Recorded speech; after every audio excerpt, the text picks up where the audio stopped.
नमस्कार. पुष्पास खमंग किचनमध्ये आज आपले खूप खूप स्वागत. साध्या, सोप्या आणि घरगुती कमीत कमी साहित्यापासून बनणारी आजची रेसिपी चला तर बनवायला घेऊ. आज आपण बनवणार आहोत पावट्याच्या किंवा वरण्याच्या शेंगाच्या बियांची अतिशय चविष्ट आणि स्वादिष्ट भाजी. यालाच अनेक ठिकाणी पावट्याची उसळ किंवा वरण्याची उसळ असंही म्हटलं जातं.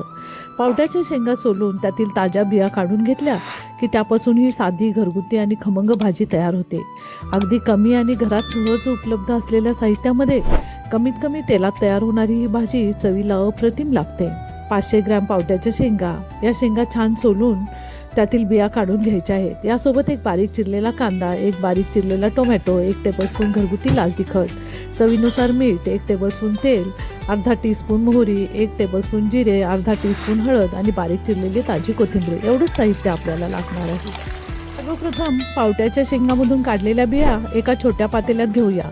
यामध्ये थोडं पाणी आणि थोडंसं मीठ घालून हे पातेलं कुकरमध्ये ठेवायचं आहे.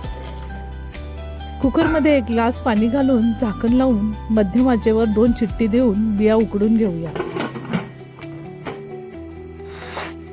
आता गॅसवर जाडबुडाची कढई ठेवून यामध्ये 1 टेबलस्पून तेल गरम करून घेऊया. तेल गरम झाल्यावर अर्धा टीस्पून मोहरी घालूया. मोहरी छान तडतडली की यामध्ये जिरे घालून थोडं परतून घेऊया.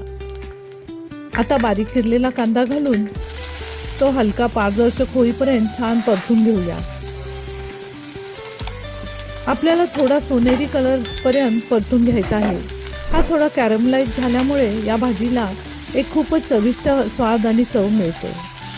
कांदा छान परतला की यामध्ये बारीक चिरलेला टोमॅटो घालूया आणि कांदा टोमॅटो एकजीव होईपर्यंत छान परतून घेऊया. तोपर्यंत इकडे कुकरच्या 2 शिट्टे झालेल्या आहेत. कुकरचं झाकण उघडून पाहूया. पावट्याच्या बिया अगदी छान मऊ शिजल्या आहेत.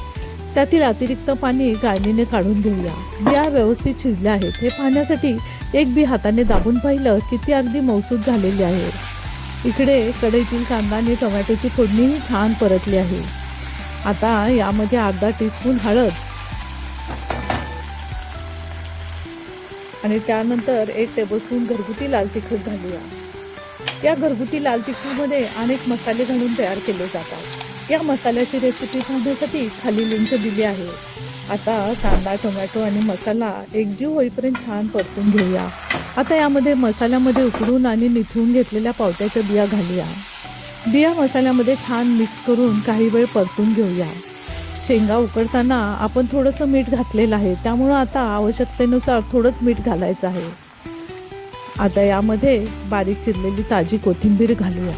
हे सगळं मिश्रण मंद आचेवर काही वेळ सतत हलवत छान परतून घेऊया. कांदा, टोमॅटो, मसाले आणि पावट्याच्या बियांचा एकत्रित असा खमंग सुगंध आता अगदी दरवळू लागला आहे आणि पाहता पाहता आपली गरमागरम चविष्ट आणि खमंग पावट्याच्या बियांची भाजी तयार झाली आहे. ही भाजी आता सर्विंग बाउलमध्ये काढून घेऊया.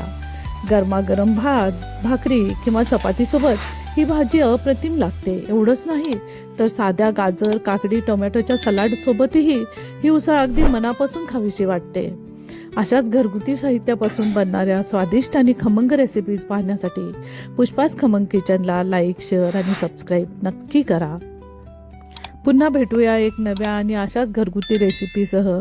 धन्यवाद.